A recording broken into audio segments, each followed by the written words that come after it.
everyone, welcome back. My name is Mandy and I'm a full-time reseller. On this channel, I like to make reseller content. So today's video is actually going to be a thrift haul from the Goodwill bins. If you are curious to what the location is, it is in Appleton, Wisconsin. I am somewhat close to that area. My parents live a little bit closer, so I did go back home and spent the night, and then me and my mom went with one of our friends. If you are new to the Goodwill bins, it is essentially a place where it's like last stop for items that went to traditional Goodwill stores and, it made it through their rotation. No one bought it. It gets shipped out to these outlet centers. Sometimes if there is just too much inventory to begin with at Goodwill's, it will get sent there. And then it gets put into tables depending on which location it is. Some are the blue raised tables, some are just like pallet boxes. I've seen some that are in crates. So it all depends on the different location, and then you pay for it by pound. That's another thing that kind of fluctuates depending on the location. Some places I've seen it's just strictly everything that's there is weighed. Other places, sometimes shoes are a different cost, glassware could be a different amount, books and movies could be different. So today I did get clothing, hard goods, and some glass. So the glass was weighed separately. That was, I think, 50 cents a pound. And then, oh, it doesn't show me on here the amount. Because I did get, well, it looks like the glass was 75 cents a pound. I thought it was 50. Their thing must have been wrong. I did get 33 pounds of everything but glass. So my total ended up being, I did round up to $60. I will put my average cost of goods here. I haven't taken anything out or processed anything, so I don't have the amount of things that I bought. So I will put those there.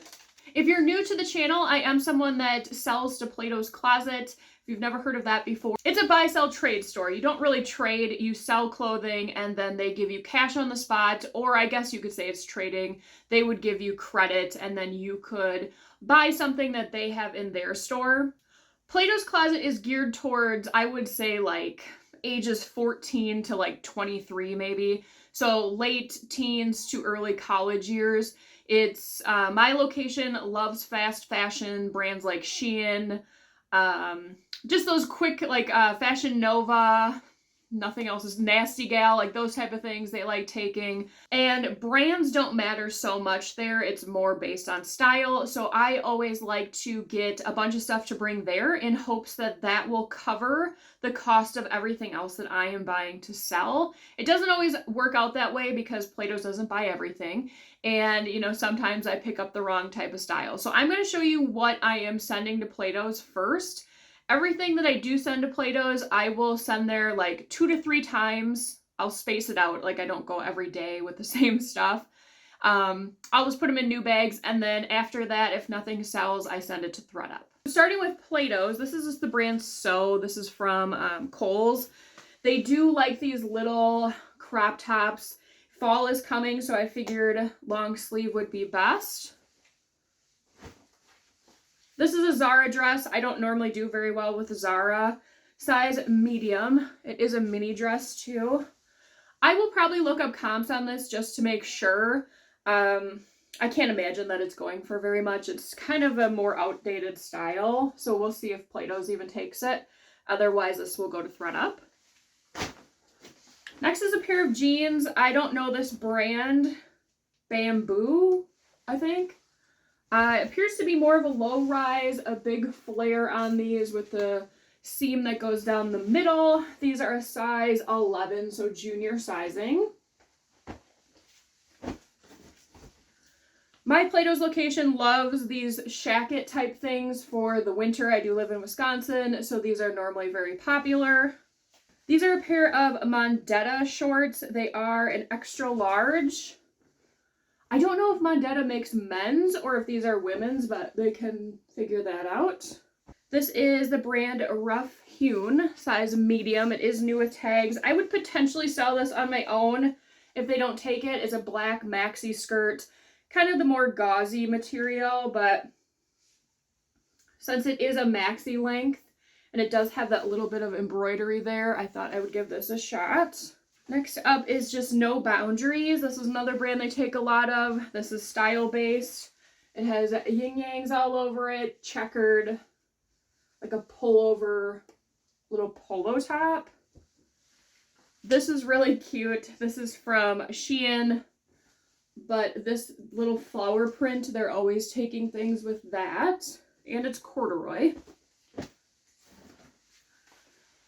This is a Cupshe swimsuit. My Plato's Location did just start taking swimwear, so this one is new with tags. It's pretty small and extra small, so we'll see about that. This is a pair of tech gear, size 3X tall. I'm not sure how big of sizing they take for men. This might be too big. I don't know. We'll see. If not, I will probably just donate this to a place in town that takes clothing. This is from the brand Garage. I'm not sure where that's from. Size medium. Just kind of a boxier, cropped, striped sweater. All this stuff needs to be washed yet. This one is full of like animal hair of some kind. These are Zara size 10 black, like wider leg jeans with a frayed hem. And I know some people are probably gonna say, well, why aren't you selling those? Zara jeans, just pretty much any Zara is very hard for me to move, and I would prefer to, you know, spend $2 on it and then give it to Plato's and get cash back immediately. This we'll have to see. This is the brand Hunter and Brown. This brand came in that JTC or whatever it was. So I think this is from Marshall's, but these are a pair of black pants. They have a cargo pocket and they're flared. The only thing that's kind of strange is they're like career pant material, like almost like a Spanx. They're really stretchy, so I don't know. We'll see if they're interested in that. I could probably list these for like $15, $20.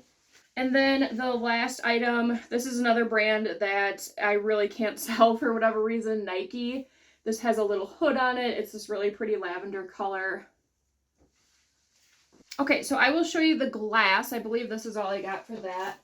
These you can find quite frequently at thrift stores, but since it was only like 70 cents or whatever a pound, I thought I would give this a chance. I've sold bigger ones than this, and it has the lid, which you don't always find. This is the size, what? This is the 1 quart. If you ever find these, the information you need is underneath the little lip here on the handle. It does need to be washed, and I figure if anything, I would keep this because it is smaller. Then I picked up this set of 4. This is Fire King. There is some issues with no cracking or anything, but there are some imperfections on the side. I think I will probably sell these in, I'll have to see what comps look like, because sometimes you can get more if you're only selling 2 or like 1 at a time because someone's just buying it to replace one for their set as opposed to the whole 4. So I'll have to look at that. Okay, so now onto the things that I am going to sell. This was in a bin that all the vintage bros were pushing and shoving to get to because it was a new bin. And this was just laying on top. And I always tell like people that I go to the bins with, I mean, you know, they're going to do what they want to do, but it's like they leave so much money behind if they would just look into other categories to sell. Anyways, this is a ModCloth dress. This is size 6, super cute. It's fit and flare with this big circle skirt. It has the belt in like this striped floral pattern. I'll probably put comps on the screen for some items. This was in that same bin. This is Columbia, which isn't always great, but it is PFG and Star Wars. Size extra small, which might be a little hard, but I thought this was too cool to leave behind. I do very well with Star Wars. Next up, I did pick up a couple pair of skinny jeans. I know most people try and stay away from those, but Liverpool is one of those brands that does well in skinny yet in bigger sizes. This was a 14, the skinny crop. It does have this cool like frayed hem here at the bottom. Really great condition. Not a lot of distressing. Perfect for the transition to fall. These are another pair, same brand. These are a size 12. These are the ankle skinny. And these have the little bit of distressing at the bottom here. which I think people are still kind of looking for. And you can tell that these are almost new because if these had been washed a bunch of times, that would be all ripped up. I don't pick up a lot of stuffed animals unless they are noticeable characters or something that's like a Squishmallow, like this one. It's Stitch. He does need to go in the wash, but these are easy to clean. This is, I don't even know. I don't know this brand. I will try selling this myself. If it doesn't go, I'll probably try Play-Doh's just because it's kind of weird. The brand is Fetish, which I don't know what that is.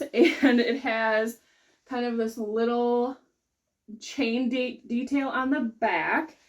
And then like a flare, I think, is what's happening down here with these buttons on the side. So there's a lot going on this. And then it does have a matching jean jacket. So the jean jacket also has the chain in the back and then these big buttons on the front, kind of cropped, and then they're also on the sleeve. So I don't know. We will see how this goes. I'll probably sell them separately, I think. I don't know. I'll have to look in to see what comps say. Next up is a bag of a bunch of dream catchers. These are all new. I'm not going to get a bunch of money for this, but this probably weighs, I don't even know, 4 ounces, so it wasn't much. If anything, this will go in a rummage sale. Next up, this is from We The Free. There is a small flaw with this one, like these little tiny holes that I don't think is going to be a huge deal at the neckline there. Oversized, tie-dye, long sleeve. Not going to get $1 million for this, but good bread and butter. Here are 2 hats. This is a Star Trek hat. The tag on it is Anko, made in Bangladesh. I'm not sure of the age because the tag isn't paper, but it's not like the cheaper material tag either. So I will have to look into this. This is just a Ralph Lauren polo hat with a pony on the front. The size or whatever was on it is gone, but that's okay. This is a nice color for fall. This is a Harry Potter scarf. And this came from the parks. I pick up a lot of stuff that comes from like Disney parks or Universal Studio just because it's expensive, like very expensive to get stuff there. So here's the tag on that one. This was a style-based pickup.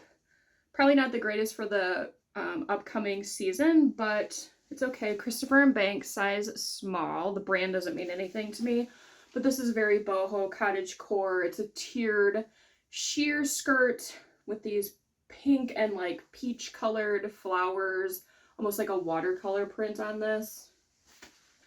This needs a little bit of work. I thought I'd pick it up even though Eileen Fisher, if you watch my channel, I'm not a huge fan of this brand. It's hard for me to sell. But this is very lightweight and it's 58% mohair, 37% nylon, and 5% wool. Great color for the upcoming fall, but it does need to be like sweater shaved in spots. So I'm going to be very careful with that just because of how this is like knit. So this will need a little bit of work. This is another style-based pickup, the Pyramid Collection. I've sold this brand a couple times. This is just kind of a funky tie-dye cardigan, and it's size extra large, or 1X, I think this one is. I've been doing pretty good with Kalia. This is a size extra small. I think I have sold these shorts already in the past. Probably not much on these, like, I don't know, $15 to $18. Cabby, this is one of my favorite brands to sell, just a size medium. It is just polyester, but this is pretty lightweight, just an all-over print, multicolored sleeveless blouse. This one, we'll also see how it goes. Men's American Fighter I do fairly well with, so we'll see how women's is. This size medium. It has this lace-up thing in the front, and then the back is a big spell-out logo. These, I don't know if I should have picked up. They might end up going to ThredUp. It is Sweaty Betty, which I don't know how well that brand does anymore, and like these kind of more funkier style leggings I think are kind of out. People seem to gravitate more towards like solid colors, but these are in excellent condition, so we'll see how this does. Another style pickup, this is by Wear. Not sure what that is. Perfect Y2K color brown with this like baby doll tie here at the front and then a crocheted all over. This is another brand I do pretty well with these jumpsuits. What is this one? All in Motion from Target. It is just a size small, but these do really good. I use keywords like on the go and travel just because it's a quick, you put this on, you could throw a little sweater over it if you need to, really comfortable. Here is a swimsuit. This one is new with tags. Let's see what's going on here. It is all black, and then the back is open. Here's the tag. It's UPF 50 plus. I'm not sure about this brand. This looks almost more like a swimming swimsuit as opposed to like I'm on vacation type swimsuit, so I will look into this one. I probably should have left this behind, but I just have a hard time leaving new with tags American Eagle behind. This is men's extra large tall. It was originally $39.95, just like this tropical print button front like vacation shirt. Here's another style pickup. This does not have any tags. It is black and it's a looser knit material. I think there's seashells. I think that's what that's supposed to be. And then there's also kind of like Hawaiian flowers here. So this is definitely more summer, but I think, you know, I'm okay with hanging on to it until vacation season starts again. This is a jacket from Torrid, size 3, so a 3X, a really pretty like evergreen color. It's like a faux suede feel. It does have a cinched waist here. Good for the upcoming season. This I picked up. It doesn't have a brand. It is probably some cheap thing, but I know that these harnesses are pretty popular, and especially since we're getting into fall. I'm not exactly sure how this one works. I need to like play with it on my mannequin a little bit, but I'm guessing, I don't even want to guess. I'm thinking this one might be like a belt, and then this one maybe goes like on your legs. So I'll have to look at this one and see how this fits. Old Navy, I only found one Old Navy piece, which was kind of shocking to me. Size large, these carpenter style pants. They're pull on, nice green color, more of a relaxed fit. These are a pair of American Eagle jeans. They are the high-rise skinny kick. I did just sell a pair of these. When was that? Last week, I think. These are a size 14, so a little bit bigger. These are in excellent condition. It's like they probably were worn maybe once or twice. So I'm excited to get these listed. These probably did not retail for very much at Walmart, but they are a 2XL. They are Friends, just a pair of pull-on like lounge pants. Perfect for upcoming season, Christmas present, something like that. So I'm looking for a lot of new with tags items. Then I got these little Raggedy Ann ornaments. They seem to be these ones weren't homemade. It does have a little tag on the top that says made in Japan. So I need to look into these a little bit. Normally things that are made in Japan are very old. These were in great condition. They probably weighed like 2 ounces, so I'm going to give these a shot. This was another item that was at the bottom of a bin that everyone was crazily going through, and that's why I say it's so important to do your time to research brands and just kind of have an idea, because I'm sure everyone thought like, oh, what's this? Some bra. Like, who cares? But this is Kindred Bravely, and it's a maternity bra. I believe the draw to these are this piece here you can kind of snap off, and then it opens up so you can do breastfeeding a little bit easier than a traditional bra. I have sold this brand a couple times in the past, I think for as much as $40. So if this one does go for $40, that would pay for almost, well, more than half of this because I paid $60. So like I said, it's good to know brands before going into places just so you have it in the back of your head and you know what you're looking for. So there definitely wasn't anything that I was like super wow, I'm so excited to find this. This was just pretty much traditional bread and butter type things for me. The vibes at this bins location was a little bit slower than normal. We normally go on Tuesdays when we head there, and it's busier that day. I'm not exactly sure why, or if it was just like a fluke, but we went on a Wednesday. There didn't seem to be as many people, and rotations were happening fairly quickly, which was nice. And we didn't stay as long as we normally do. I do want to check out the bins in Minnesota. If anyone that is watching this, if you are someone that does go to those bins, can you please let me know in the comments below which location is the best? Just for distance wise to where I live right now, that would be the closest for Goodwill bins to me. But I'm a little bit nervous about I think it's the Minneapolis location. I've heard some crazy stories about that. So if you are someone that watches and you're from there and you've gone to those bins, please let me know which one you prefer and which one maybe is the calmest. So if you enjoyed today's video, please make sure to give it a like. It really helps out the channel and I really appreciate it. I will see you guys on the next one. Bye.